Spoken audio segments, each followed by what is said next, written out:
नमस्कार, मैं सौरभ दुबे और आप देख रहे हैं सीबीसी न्यूज़ राजस्थान।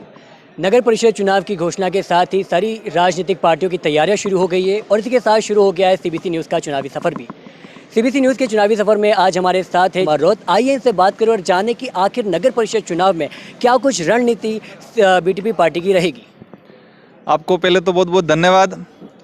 ये जो नगर परिषद जो चुनाव हैं और हम लोग डूंगरपुर डिस्ट्रिक्ट में हमारा जो नगर परिषद जो डूंगरपुर है और सागवाड़ा जो नगर पालिका है, दोनों जगह सभी सीटों पे हम कैंडिडेट उतारेंगे और हम कैंडिडेट ही नहीं बल्कि हम सभापति भी बनाएंगे। और ये पूरे दावे के साथ कह रहे हैं क्योंकि यहाँ पर पूर्व में भाजपा की सरकार के जो व्यक्ति थे वो बैठे हुए थे और वर्तमान में राज्य में कांग्रेस की सरकार है और डूंगरपुर में कई कांग्रेसी बड़े दिग्गज नेता हैं। लेकिन पंचायती राज चुनाव में जो खेल हुआ, उस खेल को जिन लोगों ने, शहर के लोगों ने जो कांग्रेस को मतलब जो 70 सालों से हम बात करें 1950 के बाद से इन लोगों ने कांग्रेस को मत दिया था। उनकी पीढ़ियाँ भी मत देती थी, उनके बाप दादा ने भी मत दिया और उन लोगों ने भी मत दिया था कांग्रेस को। लेकिन वो कांग्रेस के लीडर जीत के बीजेपी को जाके, जो उनकी गौर विरोधी संगठन है, उसको जाके समर्थन दिया। और इस इलाके में एक नारा चल रहा है भी, भारतीय कांग्रेस जनता पार्टी।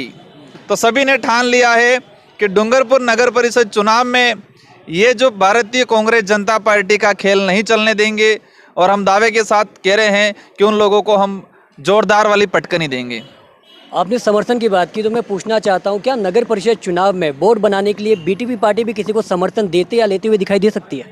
देखो, ये बात की स्थिति बनेगी, लेकिन हम वास्तविक तो ये है कि हम लोग हमें पूरा भरोसा है कि हम हमारा बोर्ड स्वतंत्र बिठा देंगे, किसी को समर्थन देने या लेने की ज़रूरत नहीं पड़ेगी।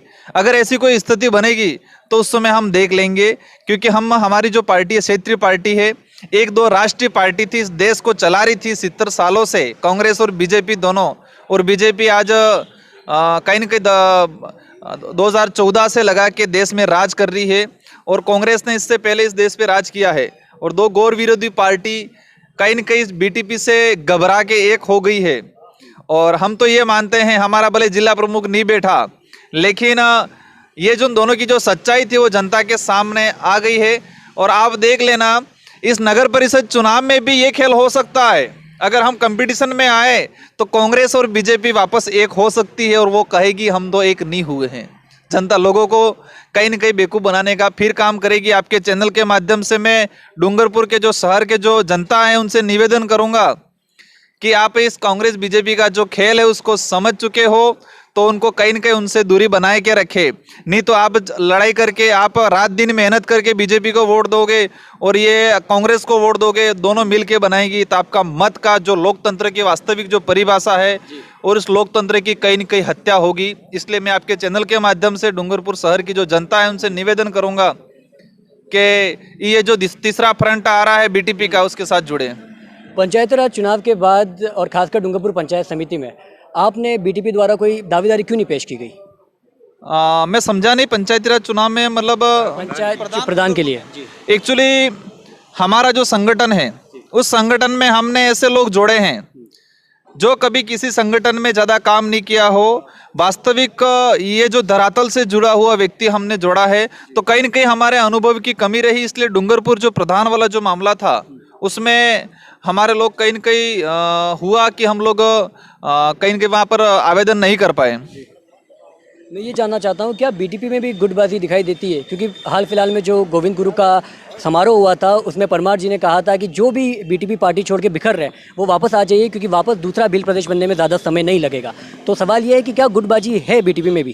देखो, आपने जो बताया कि बासिया में जो हुआ था वो एक सामाजिक कार्यक्रम था और ये सामाजिक कार्यक्रम था। पार्टी से उस कार्यक्रम का कई मेल मिलाप नहीं था। वो सामाजिक कार्यक्रम था। वो सामाजिक एक कार्यकर्ता होने के नाते अपने समाज के लिए अपनी बातें बोली थी। अब सामाजिक कार्यकर्ता वो स्वाभाविक है कि वो बीटीपी हो या कांग्रेस हो या बीजेपी को हो, सबको कहीं न कहीं अगर गलत करते हैं तो बोलेंगे। आखिरी मेरा सवाल ये होगा, जो आपके प्रदेश अध्यक्ष है उन्होंने तो प्रेस कॉन्फ्रेंस करके माध्यम से बता दिया था कि समर्थन वापस आपने लिया है, लेकिन उसमें ना प्रेस कॉन्फ्रेंस में आप दिखे और ना कैमरे पे आके आपने ऐसा कोई बयान दिया, तो इसका क्या मतलब है? हमने तो जब 10 तारीख को जो कांग्रेस बीजेपी का जो खेल हुआ था उसी दिन बोल दिया था कि कांग्रेस को अब हमारी समर्थन की जरूरत नहीं है। इसलिए कांग्रेस के लीडरों ने, स्थानीय जो डूंगरपुर बांसवाड़ा के लीडरों ने, या तो वो कांग्रेस का हित नहीं चाहते या फिर कांग्रेस के नाम से राजनीतिक रोटियां सेक रहे थे, इसलिए वो बीजेपी में गए। तो उस समय ही हमने बोल दिया था कि कांग्रेस को हमारे समर्थन की जरूरत नहीं है, इसलिए हम कांग्रेस को समर्थन वापस लेंगे। और कांग्रेस को समर्थन लगता है अब स्वाभाविक है कि ये दोनों एक हो गए तो सरकार गिराएगा कौन उनकी? भाई विपक्ष में राज्य में तो बीजेपी की गवर्नमेंट है, तो गिराएगा कौन? बीजेपी थोड़ी गिराएगी, क्योंकि या तो एक हो गए, इसलिए हमारी जरूरत नहीं है। पर हम ये आपके चैनल के माध्यम से कहना चाहेंगे कि उदयपुर संभाग में कांग्रेस बीजेपी की अब हम नहीं चलने देंगे। हमारे साथ जुड़े थे बीटी राजकुमार रोज, जिन्होंने हमसे बताया कि किस तरीके से उनकी तैयारियां हैं नगर परिषद को लेकर और पूरी तरीके से सशक्त रूप से ये तैयारियां की जा रही है और आने वाले समय में कहीं ना कहीं जो परिणाम आएगा नगर परिषद का, उसमें बीटीपी अपना पूरा पुरजोर समर्थन देते हुए या फिर लड़ते हुए मैदान में दिख सकती है। मेरे सहयोगी शाहिद खान के साथ देखते रहिए सीबीसी न्यूज़। मैं सौरभ दुबे।